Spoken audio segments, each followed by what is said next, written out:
Senin başka ne söyleyeyim.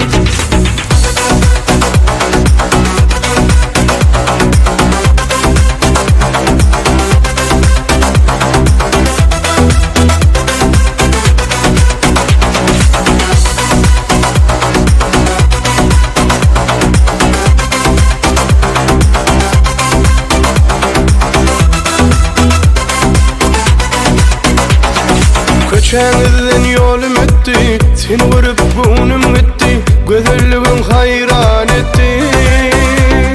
Salam diysem başın etti, sonra versem kaşın çıktı, sevgiden uçkun yetti. Her görümde begen yarın, taşımdan men kuğun yarın, seyir deyip anan yarın.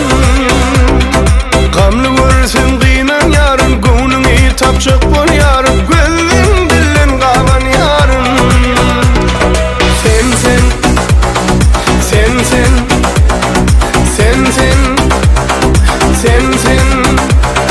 senin başka ne söyleyeyim.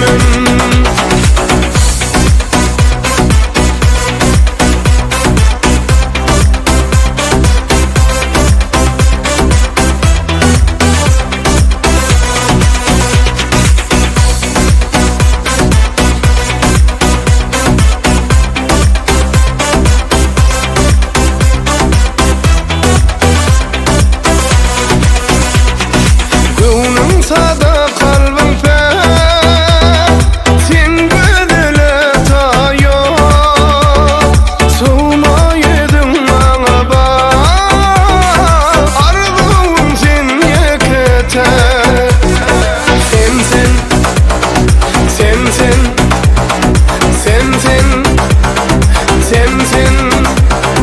Senin başka ne söyleyeyim.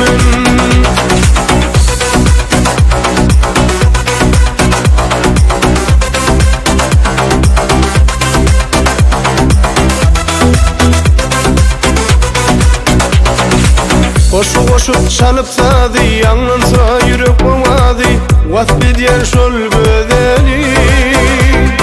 Toy tutulu bolsam radı, yalan eller aşık dedi, yaşlımın sen bakar yadı.